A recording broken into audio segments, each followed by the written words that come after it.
Hello guys, welcome to my channel. तो 8th class की मैं आज आपको हिंदी पढ़ा रही हूँ। एग्ज़ाम आने वाले हैं बच्चों के, तो मैंने सोचा कि मैं वीडियो बनाती हूँ क्योंकि बहुत से बच्चों को दिक्कत होती है एग्ज़ाम्स में, तो एग्ज़ाम्स में वो दिक्कत ना हो इसीलिए मैं ये वीडियो बना रही हूँ। तो पहला चैप्टर हमारा है वीणा वादिनी वर्ते। ठीक है, तो इसका मैं अर्थ आपको बाद में पढ़ाऊँगी। तो अभी हम सेकेंड चैप्टर से स्टार्ट करते हैं, काकी से।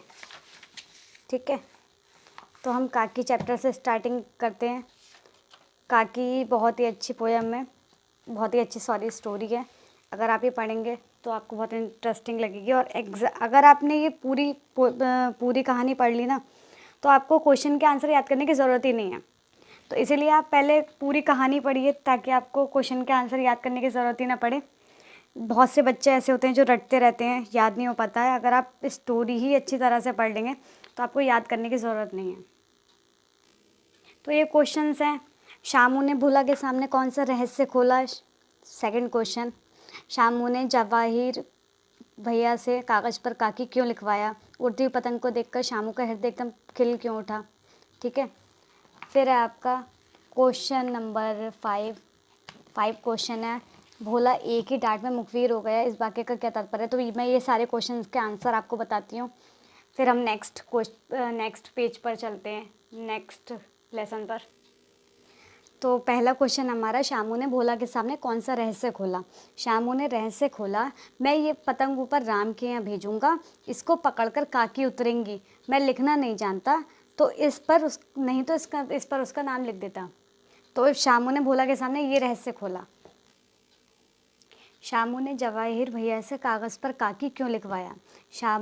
जवाहिर भैया से कागज़ पर काकी लिखवाया उसने इसीलिए ताकि अगर उसका नाम लिखा होगा काकी का तो काकी के पास पतंग पहुंच जाएगी। उड़ती हुई पतंग को देखकर क्या सोचकर शामू का हृदय एकदम खिल उठा? इससे पतंग तानकर काकी को राम के यहाँ से नीचे उतारेंगे, यह सोचकर उसका मन खुशी से खिल उठा।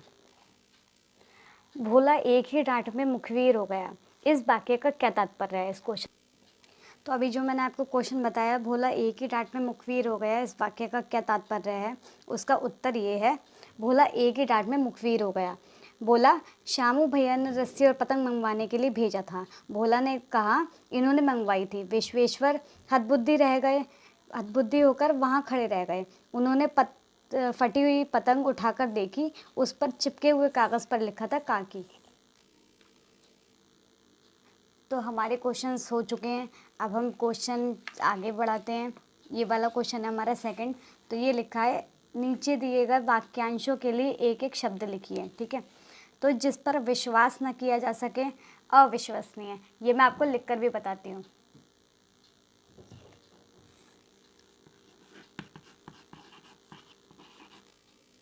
तो जिस पर विश्वास न किया जा सके अविश्वसनीय।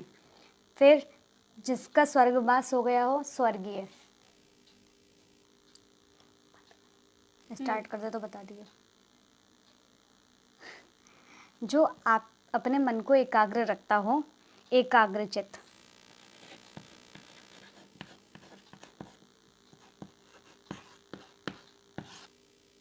वह स्थान जहाँ शव जलाए जाते हों।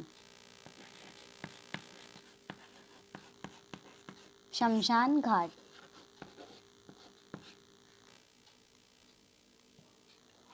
तो अब हमारा क्वेश्चन आता है अगला कि निम्नलिखित मुहावरों के अर्थ बताइए और अपने वाक्यों में प्रयोग कीजिए। तो इन मुहावरों का अर्थ हमें अपने वाक्यों में प्रयोग करना है। ठीक है, तो पहला है हमारा कोहराम मचाना, यानी शोर मचाना। तो इसका वाक्य प्रयोग है, शामू की नींद खुली तो उसने देखा घर भर में कोहराम मचा हुआ था।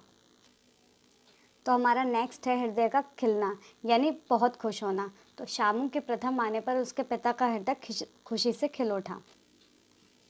तो नेक्स्ट है हमारा चिंता का मारा होना, यानी बहुत अधिक चिंता करना। शामू को चिंता के मारे बड़ी रात तक नींद नहीं आई। रहस्य खोलना, हमारा अगला मुहावरा है रहस्य खोलना। तो रहस्य खोलने का मतलब है कि भेद खोलना। तो रीमा ने हिमांशी का रहस्य पूरे परिवार के सामने खोल दिया। तो अगला मुहावरा है हमारा हतबुद्धि होना। हतबुद्धि होने का मतलब होता है बेसुध होना। तो इसका मुहावरे का अर्थ है विश्वेश्वर हद बुद्धि होकर वहीं खड़े रह गए। तो स्टूडेंट हमारी ये मैचिंग रह गई तो मैं ये आपको मैचिंग भी बताती हूँ। तो शामू के पिता कौन थे? विश्वेश्वर। ठीक है। शामू का साथी कौन था? भोला। शामू के भैया कौन थे? जवाहिर। शामू की साथी की बहन कौन थी? जीजी। तो शामू की माँ कौन थी? काकी। और शामू के साथी की माँ कौन थी? सुखिया। तो ये हमारा चैप्टर यहीं ख़त्म होता है, सेकंड चैप्टर। हम थर्ड चैप्टर आपको नेक्स्ट वीडियो में पढ़ाएंगे। तो स्टूडेंट्स मैं आपसे मिलती हूँ नेक्स्ट वीडियो में थर्ड चैप्टर के साथ। अगर आपको मेरी वीडियो पसंद आई हो तो चैनल को सब्सक्राइब करें, वीडियो को लाइक करें, ज़्यादा से ज़्यादा शेयर करें, जिससे कि मेरी वीडियो सभी स्टूडेंट तक पहुँच सके। Thank you.